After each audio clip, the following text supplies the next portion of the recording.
J'adore ce jingle. Bon, allez, je vous demande d'accueillir Joël Glusman, qui est président de Qualitaire. Bonjour, Joël. Bonjour Marc. Oh, beau décor avec derrière le logo qui va bien. On voit le pro. Nickel. Jean-Michel Garcia, qui est délégué aux transports internationaux de la UTF. Bonjour. Bonjour, Jean-Michel. Et Édouard Mathieu, qui est directeur du développement des relations clients-partenaires d'ADP. Ah, on n'a pas de micro, Édouard. Peut-être qu'il faut réactiver le micro, enlever le mute. Je vais vous demander déjà, comme ça laissera le temps à Édouard de déactiver son micro. Bonjour à tous. Présentation. Joël. Oui. Est-ce que tu m'entends? Est-ce que tu m'entends? Très, très bien. Alors, qui es-tu?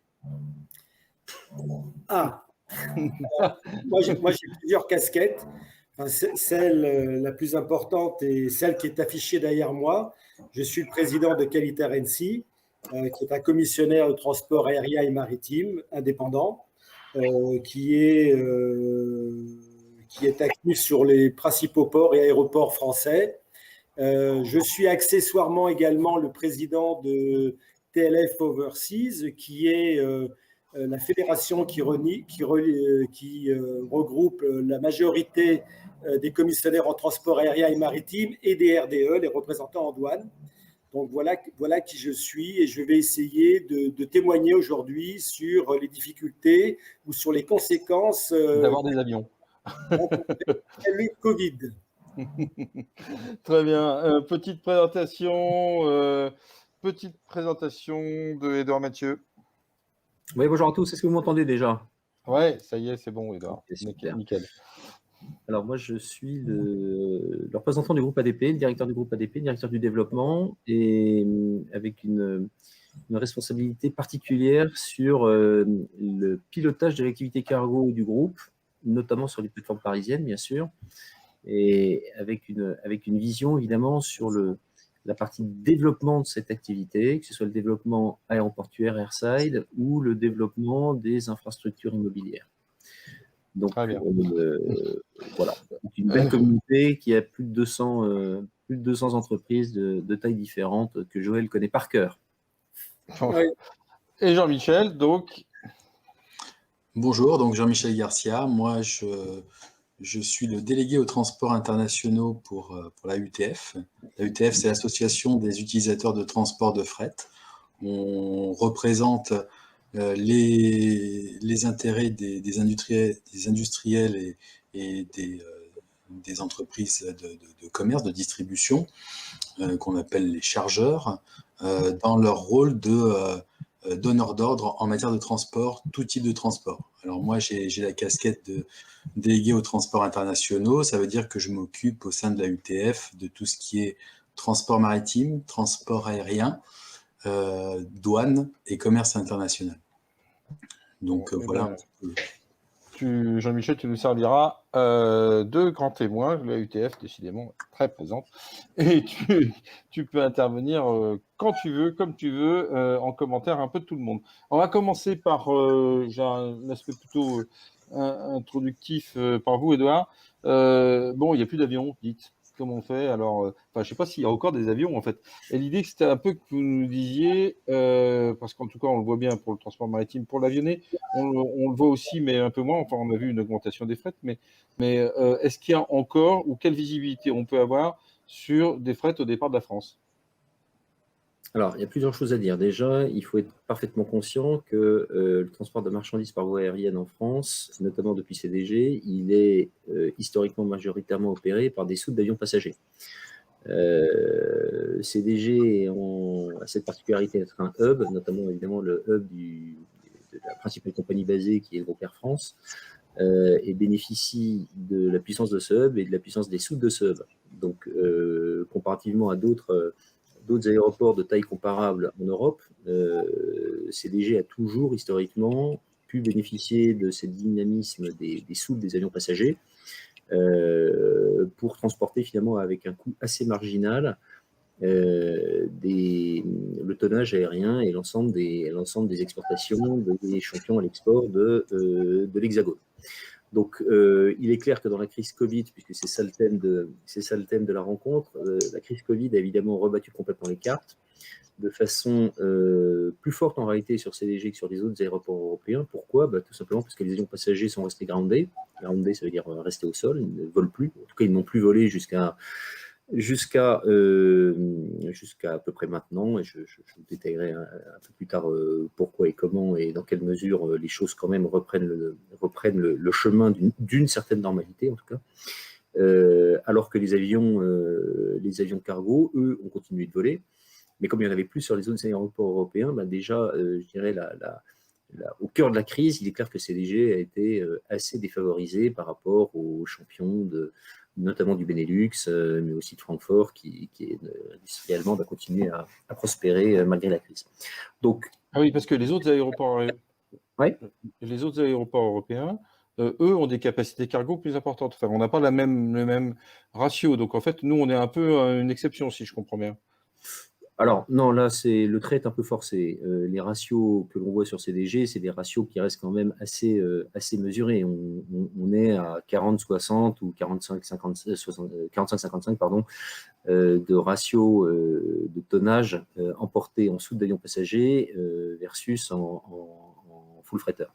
Ça, c'est le ratio historique. Les autres aéroports européens, eux, ils sont sur du 60-65, les 2/3 qui sont transportés en full freighter. Donc, ce n'est pas non plus noir et blanc. Il y a quand même un équilibre naturel qui se fait. Un avion passager, il ne part jamais à vide. En tout cas, s'il part une fois, 2 fois, il ne partira pas 10 fois à vide. Ce n'est pas possible. Le cargo est une source d'EBITDA, une source de marge pour tout vol passager, en fait. Et c'est ça qui, encore une fois, permet d'ailleurs la reprise actuellement du hub de CDG dans une mesure un peu plus rapide que celle, pour le coup, de ces autres aéroports européens. Parce qu'autant on a souffert quand la crise, on a souffert plus que les autres, quand la crise a frappé l'ensemble de l'Europe de plein fouet, autant forcément, quand ça repart, ça part un peu plus vite. En tout cas, les vols passagers repartent un peu plus vite sur CDG que sur les autres aéroports, précisément parce qu'on a ce deuxième moteur du cargo qui retrouve son offre traditionnelle pour CDG, qui est la soute des avions PAX. En termes de capacité, aujourd'hui, par rapport à l'offre proposée, on en est où ? On est à moins quoi ou à plus quoi ? Alors, ça c'est la martingale, bien sûr, qu'on essaye tous d'approcher. Pour faire simple, on a à peu près autant de vols cargo qu'on avait avant crise. Aujourd'hui, on en a même d'ailleurs un petit peu davantage. On a à peu près 10% de vols cargo supplémentaires. Les autres en ont plus, c'est clair, mais en tout cas, on n'a pas moins de vols cargo, au contraire. On a eu, pendant la crise, et on continue d'avoir d'ailleurs, dans une moindre mesure, ça s'est à peu près affaissé de moitié, on a eu une offre très particulière qui a émergé pendant la crise que je pense les exportateurs français connaissent bien, qui sont ces avions qu'on appelle des Pax Freighters, c'est des avions passagers qui ont été armés exclusivement avec du cargo, la raréfaction de l'offre ayant permis une augmentation du yield, de la recette unitaire, et qui a donc dégagé une marge sur cette offre qui était un peu byzantine, pour ne pas dire autre chose, avant crise. Elle n'existait tout simplement pas, puisque la rentabilité n'était pas là. Donc, on a pu, à CDG, bénéficier massivement de cette offre pendant la crise. Pour vous donner un ordre de grandeur, c'était à peu près, on est monté jusqu'à environ 1000 vols mensuels sur ces Pax Freighters. Aujourd'hui, on en a entre 4 et 500 encore. Donc, ce n'est pas fini. Et cette offre complémentaire, elle continue encore de trouver sa justification. Et puis surtout, on retrouve quand même une dynamique. Alors même si les choses vont prendre du temps, hein, on sait très bien que le transport aérien va souffrir pendant encore au moins 2 à 3 ans. On retrouve quand même des couleurs sur la partie justement passage, des passagers. Là, au moment où je vous parle, on a un développement d'environ 5% par semaine du nombre de mouvements avions sur CDG. Alors évidemment, la pointe estivale est là pour aider. Donc c'est très bien qu'une fois que l'été sera passé, malheureusement, cette belle envolée va s'amoindrir. C'est normal, c'est la saisonnalité du trafic. N'empêche qu'en ce moment, on est à peu près, pour vous donner un ordre de grandeur, on est à peu près à 45% des mouvements avions passagers que l'on connaissait à cette même période avant crise. Donc on est passé en un mois d'à peu près 17-18% de mouvement avion à 45. Donc, vous voyez, les choses vont très très vite, c'est extrêmement dynamique, les choses sont tirées par évidemment la dynamique du métier évidemment qui est le nôtre du transport de marchandises, mais aussi, et il ne faut jamais perdre ça dans l'aérien, c'est pas vrai évidemment dans le maritime, sont aussi extrêmement drivés par la reprise du trafic passager. Donc il faut toujours avoir les deux yeux, les yeux sur les deux sujets en parallèle. Moi, Joël, du côté des professionnels du transit, les choses. Alors, les flux ont baissé de façon considérable, et en même temps, j'ai l'impression aussi que les tarifs se sont envolés aussi en même temps, non? Oui, alors avant de parler des tarifs, nous, on s'est retrouvés dans l'œil du cyclone rapidement quand la crise est survenue. C'est que le commerce international ne s'est pas arrêté du jour au lendemain, alors que la quantité d'avions qui opéraient a été réduite dans des proportions très importantes, quoi. Au plus fort de la crise, on était à 85% d'avions qui étaient grounded, enfin qui étaient cloués au sol, comme disait Édouard. Et là, on a eu quelques difficultés. La première difficulté a été de parer au plus urgent, qui a été l'importation de masques de façon massive en provenance d'Asie. Et on a redécouvert, comme les vols réguliers n'opéraient plus, on a redécouvert la nécessité d'affréter des avions complets.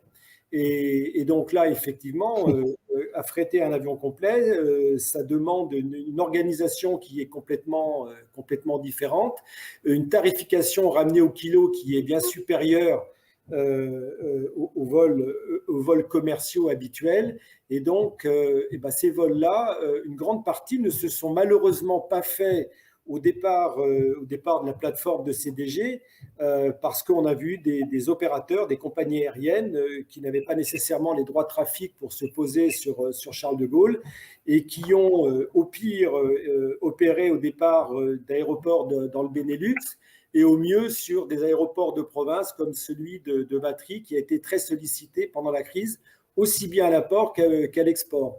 Donc ça a été le premier défi auxquels nous avons eu à faire face. Et puis l'autre défi a été que la téléportation, elle n'existe pas. Les marchandises, les colis, à un moment donné, il faut les manipuler et on s'est aperçu que le télétravail, qui était quelque chose d'un peu nouveau pour nombre d'entre nous, était quelque chose qu'il a fallu mettre en place rapidement. Bon, nous, on avait la chance chez Qualitaire NC d'avoir les outils et la structure digitale qui nous a permis de le faire. Mais si tous les services supports peuvent travailler depuis la maison, le magasinier, celui qui décharge les camions ou celui qui les charge, il ne peut pas le faire en télétravail. Donc là, il a fallu s'organiser. Ça a été quelque chose d'un petit peu difficile et qui laissera des traces, des bonnes et des mauvaises, sur cette nouvelle façon de travailler. Donc ça a été… voilà. Alors, quand on voit qu'il y a… ce que disait Édouard, c'est que ce que ne sait pas forcément le grand public, c'est que l'essentiel du fret, du cargo qui est exporté ou importé dans le monde, l'est sur des avions passagers. Quand les avions passagers sont cloués au sol, ça nécessite de s'adapter. Donc, il y a eu des compagnies aériennes qui ont mis du fret uniquement dans leur soute, sans passagers.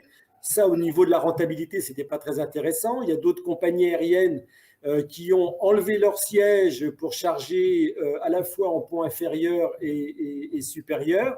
Et puis, il y en a même carrément qui ont conservé les sièges et qui ont mis des cartons sur les chaises. Donc, il a fallu à la fois, nous, commissionnaires en transport, nous adapter pour offrir des solutions à nos clients, aux agents de handling qui sont sur l'aéroport de travailler d'une façon différente, à tous ceux qui sont sous la piste, aux compagnies aériennes de s'adapter pour pouvoir continuer à travailler. Donc oui, on a découvert des nouvelles façons de travailler, des nouvelles façons de communiquer également.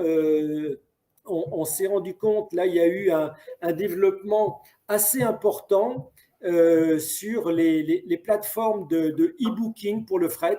Les gens travaillaient à distance, etc. Et ça, c'est quelque chose qui s'est bien développé pendant pendant cette situation Cette pandémie. avec le e-booking donnant accès direct aux capacités disponibles des compagnies aériennes qui continuaient à opérer, et puis d'une façon plus intéressante, donner accès également aux tarifs. Et là, plus que jamais, ce que les compagnies appellent le yield management, c'est-à-dire va attribuer un prix au kilo en fonction de l'offre et de la demande. Donc ça, c'était quelque chose qui était plutôt pratique, même si, hélas, nous avons été les témoins d'envolée du prix. Ça, c'est pour répondre à ta question, Marc. Oui, on a eu une envolée du prix au kilo. En gros, quelles que soient les destinations à l'export et à l'import, les tarifs se sont envolés. Et à mon avis, on n'est pas prêt de revoir une situation, revenir à la normale avant de longs mois, pour réguler tout ça. En plus, il y a un facteur aggravant, c'est qu'on a retrouvé, il y a à la fois moins de capacité qui est offerte, mais il y a plus de marchandises à transporter. Non pas que la France exporte plus ou qu'elle achète plus de l'étranger, mais qu'il y a un déséquilibre absolument extraordinaire sur les flux qui traditionnellement voyagent en bateau. Et là, on a vu des marchandises qui naturellement voyageaient par voie de mer être mises à bord des avions. Donc voilà un petit peu. Je vois bien, là, il y a des tas de gens qui essayent de faire passer du trafic par voie aérienne, ou tout simplement parce que les bateaux ont tellement de retard qu'ils se disent maintenant on va se faire enfin, il me semble en tout cas, enfin j'en ai vu. Jean-Michel, tu vois ça comment, toi, du côté des chargeurs, tu as le même constat? Alors, oui, effectivement, il y a eu une augmentation des tarifs significative. Il y a eu plusieurs.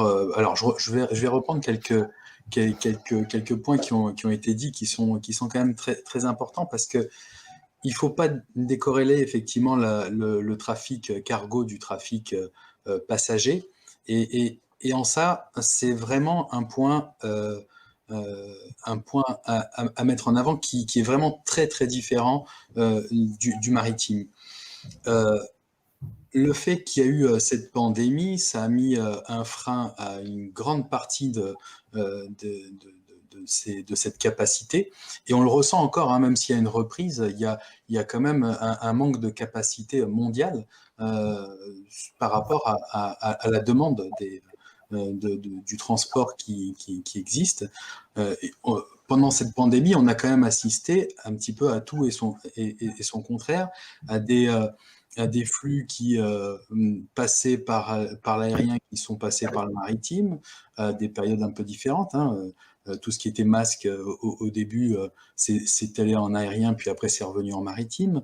Après, on a vu une envolée des prix dans le maritime qui ont fait que, et des niveaux de service qui étaient tellement bas que finalement, il y a eu effectivement un gros report de certains secteurs d'activité qui le pouvaient aussi, parce que tout le monde ne le peut pas forcément, hein, passer par l'aérien, parce que l'aérien n'est pas moins cher que le maritime quand même, hein.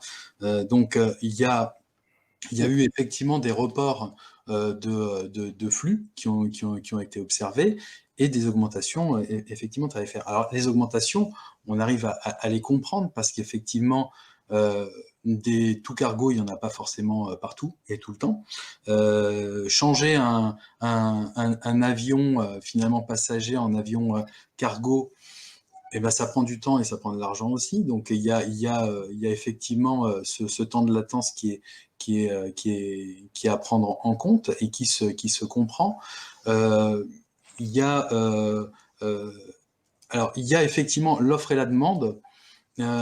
J'aurais tendance à dire que dans l'aérien, c'est un peu moins spectaculaire que dans le maritime. Et là, je viendrai un petit peu en contrebalance avec ce que vient de dire Joël à l'instant. C'est effectivement les tarifs qui sont relativement élevés mettront un petit peu de temps peut-être à réduire, mais on a quand même des trafics passagers qui reprennent sérieusement et qui devrait donner un équilibre beaucoup plus rapidement que ce qu'on l'imagine pour retrouver un trafic à peu près normal en termes de cargo. Ok. Prévisibilité, enfin si on peut dire ça, Edouard, de la reprise du trafic passager, les prévisions ADP sur le sujet. Madame Irma. Et voilà. Alors, je regarde dans ma boule de cristal. Voilà, exactement. Alors, ce qui vient d'être dit, est exact. La reprise est plus rapide qu'attendue. En fait, la reprise est aussi violente qu'a été la crise. Il y a quand même deux choses qu'il faut, qui tempèrent. Encore une fois, je parle exclusivement du sujet du transport de marchandises, transport cargo, qui est encore une fois notre objet cet après-midi. Il y a deux choses qui tempèrent cela. Une fois, le premier, c'est que cette reprise, elle s'effectue sur des faisceaux qui sont des faisceaux intéressants du point de vue passager, mais qui ne sont pas forcément du point de vue du transport de marchandises. Les vols intra-européens intéressent finalement assez peu nos exportateurs, en tout cas dans une moindre mesure que les vols internationaux, c'est certain. Et ce sont précisément ces derniers qui sont les plus impactés par la crise sanitaire. Et ils vont l'être plus durablement que des vols, encore une fois, où l'Union européenne, là, imprime, une fois n'est pas coutume, et il faut le saluer, une décision politique.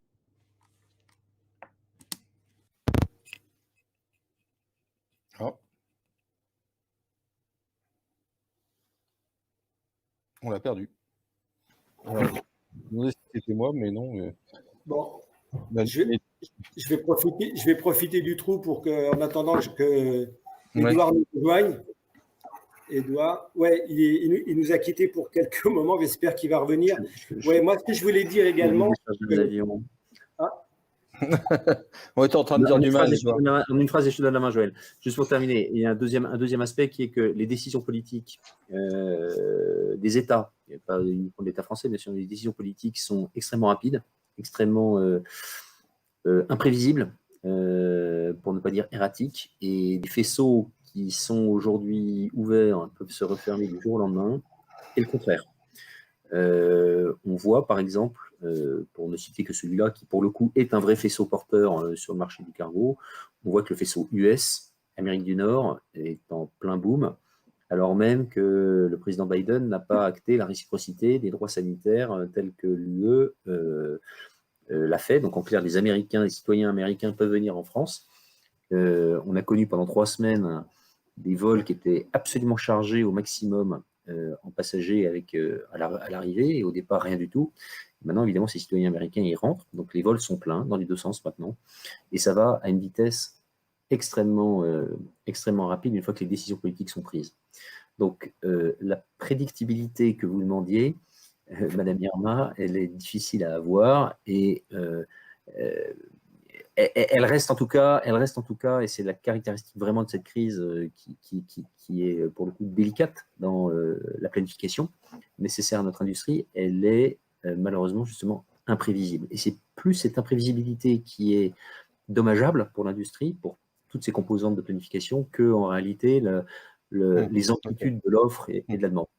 Ok. Voilà. Joël, Joël nous a perdu. C'est son tour. C'est chacun son tour. C'est amusant. Non, je suis là. Il est de retour. Bon. Non, ce que je voulais dire, c'est que cette crise, on a été témoin et parfois victime de changements de comportement. Je ne sais pas si ces comportements vont perdurer une fois qu'on sera revenu à une situation normale. Quel changement de comportement? Il y a eu, et je ne sais pas si on a dans l'audience des compagnies aériennes qui participent, mais on a eu une baisse de qualité de service. Et les compagnies aériennes, il y a une offre qui aujourd'hui reste inférieure à la demande. C'est donc un facteur qui pousse à l'augmentation du yield et du tarif au kilo. Et les compagnies aériennes ont ont développé toute une série de tarifications de soi-disant express, donc pour avoir la qualité du service que nous avions de façon régulière, normale et légitime auparavant, et ben aujourd'hui, pour être certain que notre fret embarque, on est obligé d'utiliser la tarification ou le service du fret express, et ça pousse les tarifs vers le haut. Comme un autre comportement de la part des compagnies aériennes qui est relativement nouveau, c'est qu'avant, lorsque un commissionnaire en transport voulait faire une réservation, il la faisait sur la base d'une disponibilité et d'un tarif qui lui est donné. Eh bien, si son client chargeur avait du retard à la livraison et ne pouvait pas remplir le rendez-vous pour remettre le fret selon la réservation, eh ben, on a un renforcement des pénalités d'annulation. Si on loupe une réservation, ben c'est 25% du fret après la réservation. Si on annule 72 heures avant, c'est 50%. Si on annule 48 heures avant, c'est 75% du prix de transport, même si on n'a pas transporté. Et si on annule la veille parce qu'il y a eu un imprévu dans le préacheminement, eh ben, le chargeur, son commissionnaire en transport, va payer 100%. Et ça, c'est des changements de comportement qui sont le résultat d'une situation qui est très tendue, qui nous rend au quotidien la vie très difficile, que nos clients chargeurs ont du mal à comprendre. Et en fait, il faut savoir, bon, moi j'espère que ça va disparaître, mais c'est quelque chose qui est assez perturbant. Voilà, c'était juste un commentaire sur des changements de comportement et on espère qu'ils ne vont pas perdurer une fois que la situation sera revenue à la normale. Ouais, Jean-Michel, un commentaire là-dessus? Alors, que dire là-dessus? Effectivement, c'est un témoignage d'un professionnel. Moi, je représente finalement des industriels. Je ne suis pas directement confronté à la situation, mais je la comprends pour avoir été des deux côtés, aussi bien commissionnaire qu'industriel. Oui, je comprends effectivement les changements très tendus qu'il peut y avoir en ce moment, d'annulation de certaines commandes d'un côté ou de l'autre d'un continent, et donc effectivement des modifications de dernière minute. Voilà, je pense qu'effectivement ça fait partie de la réalité et puis de cette situation où effectivement il y a beaucoup d'instabilité qui est arrivée, mais j'arrive juste à comprendre. J'ai pas d'exemple précis à donner, mais est-ce que ça concerne des volumes ponctuels, des urgences, des choses qui comme ça n'a pas été validé, bah ça s'est annulé. Voilà, je ne peux que compatir pour le moment. Voilà. Ok, bah c'est vrai que si ça change durablement les choses, et généralement ce genre de choses, je sais pas pourquoi, ça perdure. Parce que bien sûr, les mauvaises habitudes se prennent vite, s'en défaire, c'est beaucoup plus compliqué. Donc ça veut dire que effectivement, la loi de l'offre et de la demande va continuer à s'appliquer, pas forcément à bon escient, mais durablement. Et puis comme il n'y a pas de visibilité, le manque de visibilité dont parlait Edouard il y a quelques minutes, crée l'incertitude. Si ça crée l'incertitude, ça crée forcément des tensions. Donc c'est important. Deuxième point que je voulais qu'on aborde dans ce débat, qui est à mon avis une conséquence du Covid. Vous allez me dire non, c'est pas une conséquence du Covid, mais je pense que la crise Covid a quand même largement accéléré la chose. Enfin, vous allez me dire si c'est le cas. C'est ce côté RSE sur lequel on a l'impression qu'on ne réfléchit que là-dessus. J'étais l'autre jour en Afrique, je rencontrais des chargeurs, des entreprises qui disaient « Moi, c'est interdit de prendre l'avion, je ne prends plus l'avion parce que point carbone, trop affreux, impensable. » Est-ce que dans vos clients, les accords de Paris, puisqu'on parle de ça, hein, ni plus ni moins, Joël, est-ce que dans tes clients, c'est une demande véritable ou est-ce que c'est encore anachronique, mais j'ai l'impression qu'on en parle quand même beaucoup plus. Non, on en parle effectivement beaucoup plus. Aujourd'hui, nous ne recevons plus un appel d'offres pour des flux réguliers, qu'ils soient maritimes ou aériens. dans lequel on nous demande quelle est notre attitude par rapport à l'empreinte carbone. Donc nous, on a pris des dispositions. Déjà, depuis longtemps, on a été pionnier sur le sujet. Et alors, on a aujourd'hui pris un accord. Alors, je ne sais pas, je ne vais pas faire publicité pour lui, mais comme il a été pionnier sur le sujet, la société TK Blue, qui va nous aider à mesurer l'empreinte carbone. Maintenant, la difficulté, c'est que on ne connaît pas l'âge de l'avion, on ne connaît pas depuis combien de temps un camion est sur route, etc. C'est très difficile d'avoir une idée précise. Mais je pense que ça devient de moins en moins du gadget et que cette responsabilité sociétale, elle est collective, que le mouvement est en marche et qu'à mon avis, on ne pourra pas l'arrêter et qu'il nous appartient en tant qu'acteurs de la vie de la vie économique, il nous appartient d'être attentif à l'empreinte carbone que l'on va laisser, de l'empreinte carbone des prestataires que nous allons utiliser. Ça me paraît complètement fondamental. Alors, j'ai demandé, parce que j'ai demandé à notre ami Philippe Mangard, je vous ferai passer d'ailleurs de TK Blue, quelles étaient effectivement les vraies différences, parce que moi je m'étais dit bêtement que si l'avion transportait déjà des passagers, pensait qu'effectivement le fret c'était marginal, quoi, finalement, en termes de pollution CO2, étant donné qu'il transportait, malheureusement non, hein, et je peux vous dire qu'on a un rapport de 1 à 30, ce qui est quand même, quand je dis 30, ce sera plutôt 40, entre effectivement du fret maritime et du fret aérien. Donc c'est quand même très très différent. Donc il n'y a pas de doute, donc on peut s'en préoccuper. Côté chargeur, l'ETF, c'est une tendance de fond. Vous travaillez là-dessus, pas du tout? Oui, alors on travaille là-dessus effectivement. Ce qu'il faut savoir, c'est que, alors, j'ai aussi, j'ai aussi scruté les chiffres et en fait, c'est même un peu plus que ça, puisque pour de l'aérien, on est à 5,9 tonnes par kilomètre. Et pour du maritime, par exemple, pour le comparer, on est à du 0,1 tonnes par kilomètre. Donc, on est presque à du fois 60 quand on compare ces deux modes de transport. Alors après, il y a des actions qui sont mises en œuvre, hein, ça on peut en parler tout à l'heure, et des actions qui ont été accélérées justement par cette pandémie. L'idée du vol passager, oui, était intéressante dans ce sens-là, en se disant que le vol, de toute façon, il partait pour transporter des voyageurs et profiter du vol pour faire du cargo, bien sûr, même si ça a des conséquences. C'est aussi une idée intéressante, non seulement pour la partie environnement, mais aussi pour la partie fréquence et destination.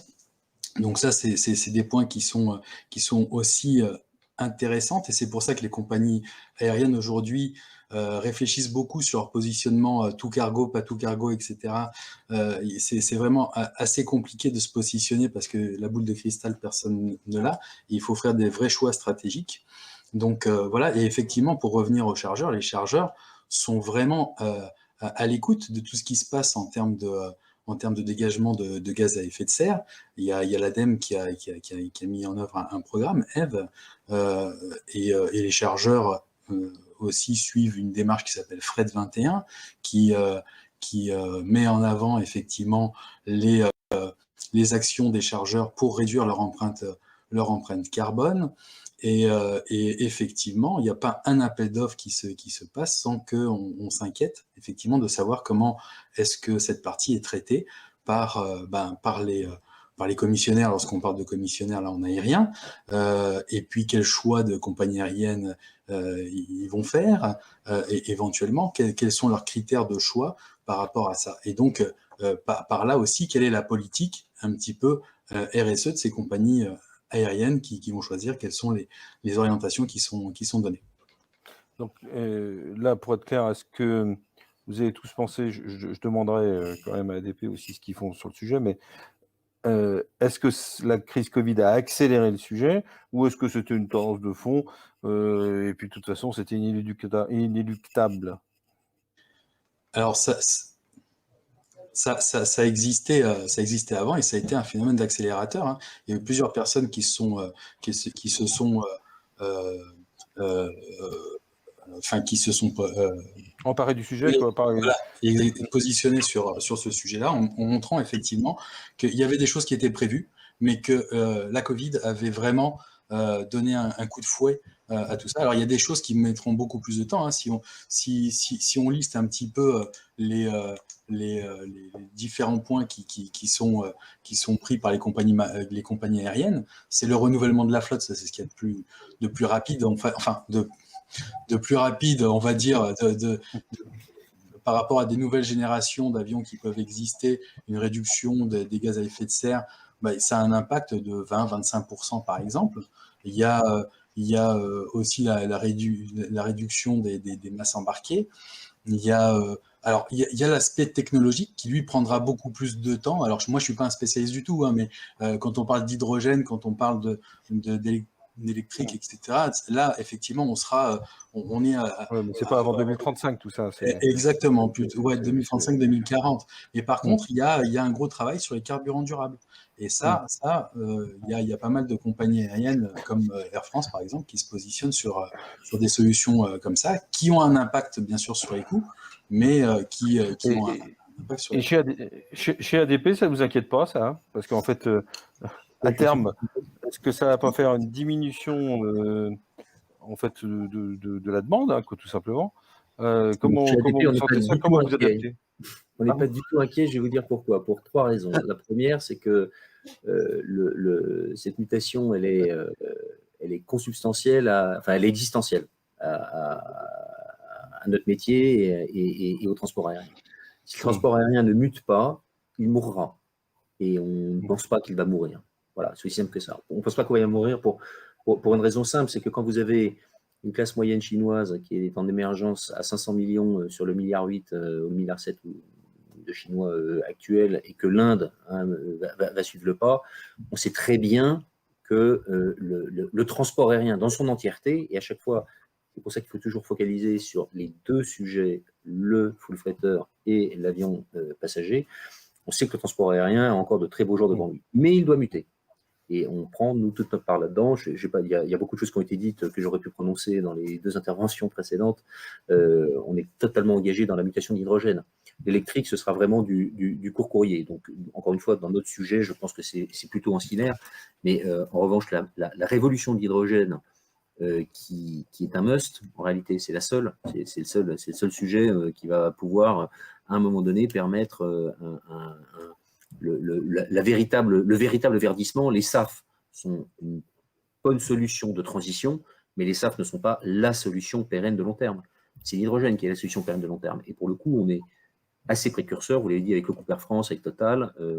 On a beaucoup d'actions qui sont engagées sur ce sujet-là, que je ne vais pas détailler, on n'en a pas le temps, mais on voit très bien que cette mutation qui va prendre effectivement 20, 25, 30 ans s'engage dès à présent. Et pour le coup, on est très serein là-dessus.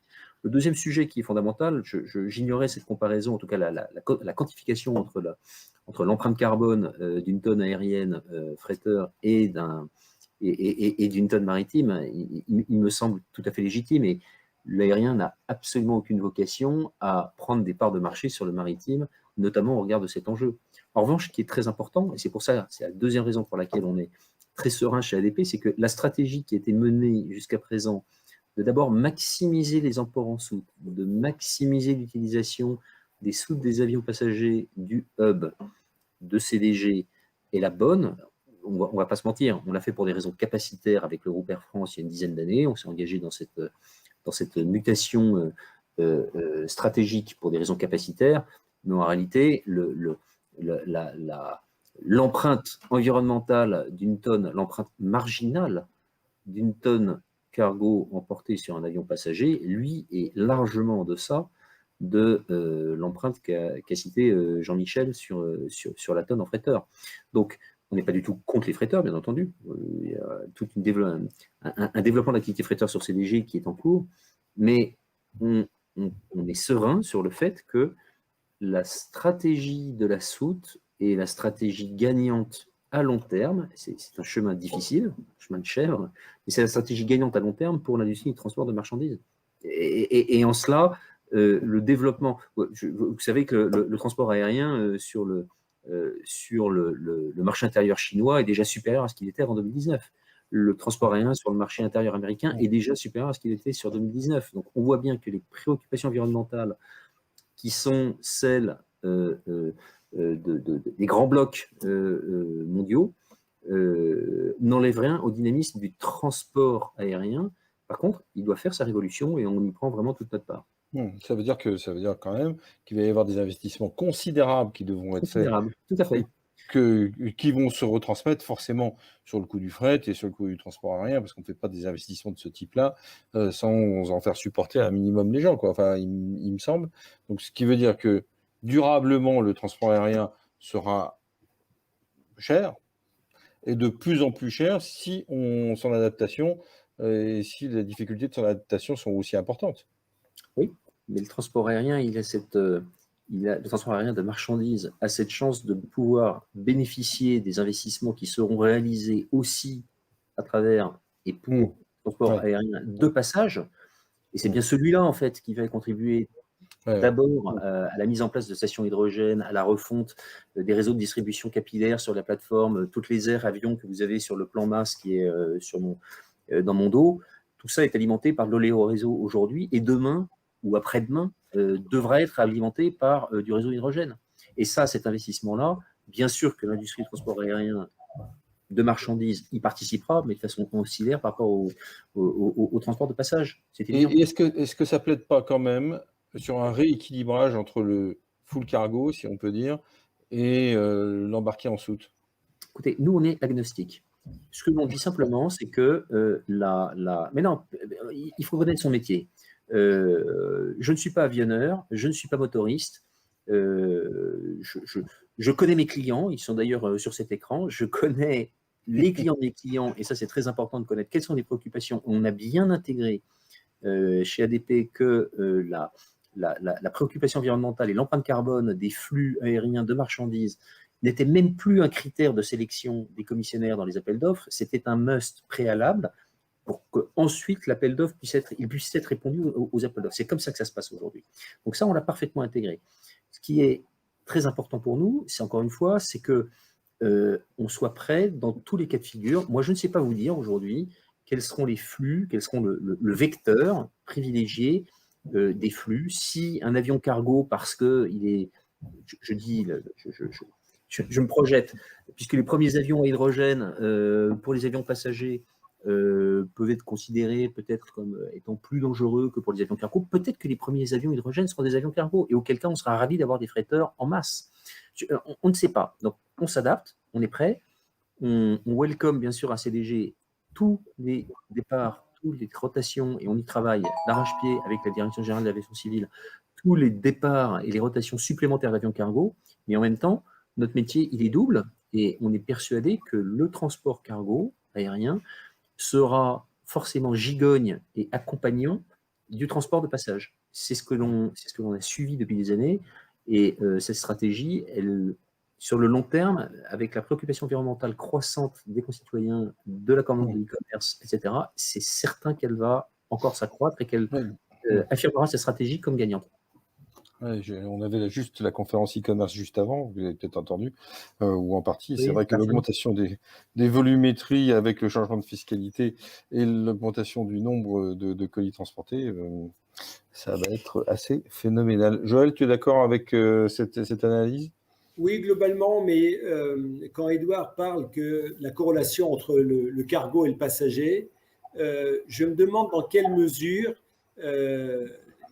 les compagnies aériennes gagnent de l'argent sur la classe affaires ou la première classe, et éventuellement un peu sur le fret. Et comme je l'ai dit en introduction, le commerce ne s'est pas arrêté, il n'est pas prêt de s'arrêter, le commerce international, mais nous avons tous continué à faire notre business derrière notre écran. Et je me demande si, quelque part, il ne va pas y avoir là un impact supplémentaire sur cette clientèle de voyage d'affaires qui va forcément ralentir. moi, ça fait très longtemps que je ne me suis pas envoyé en l'air, ça me manque, mais finalement, je ne pouvais pas ne pas la faire. Ouais, c'est trop facile, trop facile. Non, mais ce que je veux dire, c'est qu'on a découvert d'autres façons de communiquer avec nos partenaires, nos clients ou nos fournisseurs à l'étranger. Donc, toi, tu penses que le business est une source de rentabilité, enfin, que la classe business est une source de rentabilité suffisamment importante pour que ça change le calcul? Oui, moi je pense, là encore, j'ai pas de boule de cristal plus visible que celle d'Edouard, mais je pense que les compagnies aériennes qui investiront sur le tout cargo ont probablement davantage, pourront mieux se positionner et seront moins impactées par la variabilité, les flux du passage. D'ailleurs, pendant la crise, celles qui ont tiré leur épingle du jeu, et on a vu des newcomers arriver sur le marché, hein, des Ethiopian Airlines, des Qatar Airways qui ont fait des fretteurs en compagnie, tous ceux ou Turkish Airlines, tous ceux qui avaient pas forcément sur les aéroports parisiens, hein, mais tous ceux-là qui avaient des avions tout cargo ont tiré leur épingle du jeu. Donc je voulais juste modérer un peu le propos d'Edouard sur la corrélation entre l'avenir de l'aviation sera le juste mélange entre le passage et le cargo. Voilà.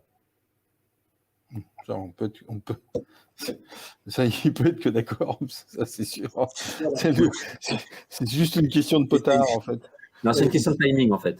Oui. Une question de timing.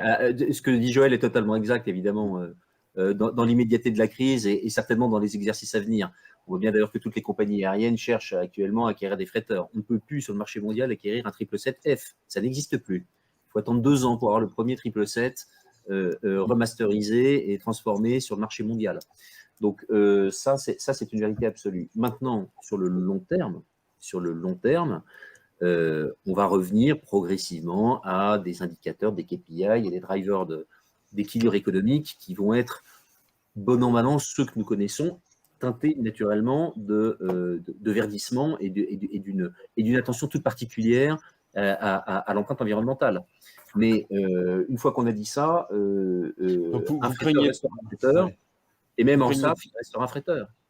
Vous ne craignez pas un changement profond de la supply chain pour correspondre aux accords de Paris, qui fasse en sorte qu'on parle tellement de relocalisation ou de localisation, si on peut dire, avec des traitements plus courts, entre guillemets, et des transports de marchandises et une volonté générale, enfin qu'on ne peut pas ne pas en prendre compte. Je vais vous répondre très simplement. Je n'ai jamais vu autant de manque d'ananas, de produits pharmaceutiques et de matériel technologique sur mes aires que sur l'année qui vient de se passer, qui vient de s'écouler. Et c'est un peu tout le paradoxe, et je ne jette bien évidemment la pierre à personne et certainement pas à nos concitoyens, mais c'est tout le paradoxe de cette prise de conscience environnementale globale, internationale, nationale, d'ailleurs en B2B comme en B2C, qui est à la fois une demande extrêmement forte dans nos contrats, dans les contrats qui nous lient avec nos parties prenantes, d'une prise donc en compte de l'impact environnemental et des externalités environnementales de toutes nos activités. Et en même temps, quand je consomme, quand je commande, je ne m'interroge pas sur quelle va être l'empreinte carbone du clic que je vais faire sur Amazon ou autre. Et ça, cette tenaille-là, on n'a pas encore vu, en tout cas pas à ma connaissance, on n'a pas encore vu d'inflexion majeure, peut-être un léger ralentissement, mais certainement pas une inflexion majeure de la dérivée seconde de l'augmentation. De la dérivée seconde de l'augmentation. C'est ça qui est important. Donc l'aérien a plutôt de beaux jours devant lui. S'il sait se réinventer et s'il sait prendre en compte l'ensemble de la révolution qu'il doit opérer et la révolution technique, technologique, avec ses parties prenantes et notamment avec sa riverainté également. Bon, messieurs, on arrive au bout de ce colloque bien orienté sur le transport aérien Covid. Joël, tu veux dire un mot de conclusion ? Non, moi, ce que je veux dire, c'est que je suis résolument optimiste et je pense qu'il vaut mieux être optimiste et avoir tort de temps en temps que d'être pessimiste et d'avoir raison de temps en temps. Je pense que c'est une bonne philosophie de la vie. Je pense que on regarde devant et on s'adapte. Je pense que quels que soient les acteurs, là il y a le représentant des chargeurs, le représentant de la plateforme aéroportuaire, moi je représente les commissionnaires en transport. Nous avons une obligation à nous adapter, à être attentifs, et c'est l'agilité qui fera la différence. Et puis notre créativité. Enfin voilà, je veux dire, je pense que on continue à croire dans le progrès, dans l'intelligence. Voilà. Donc je ne sais pas, peut-être qu'on a le temps de prendre quelques questions, Marc, non Alors écoute, j'ai pas eu les questions, ou alors j'ai pas regardé ma feuille en question. Non, écoute, on n'a pas eu de questions particulières. Je pense qu'ils ont été bien attentifs à ce qu'on a dit. Je pense que c'est plutôt ça, parce que les sachants, c'est vous. Donc je crois qu'on a fait un peu le tour du problème aussi. Donc j'ai plus qu'à vous remercier, messieurs, de votre participation. Et puis on se retrouve dans quelques minutes avec un petit webinaire sur le Brexit qui sera de 16h à 16h20. On aura peut-être un tout petit peu de retard. Ensuite, on vous laisse un tout petit peu plus tôt. Et ensuite, on va faire le corrélaire de cette conférence qu'on a sur le transport aérien. Mais ce coup-là, on le fera sur la maîtrise de la supply chain en Chine avec les gens de Combipass, avec DDS Logistique et avec Forwardlist, puisqu'on va aussi parler de fret de fer, en fait, hein, pas seulement que de maritime. On va parler plutôt de logistique Chine au global. Voilà, à tout de suite.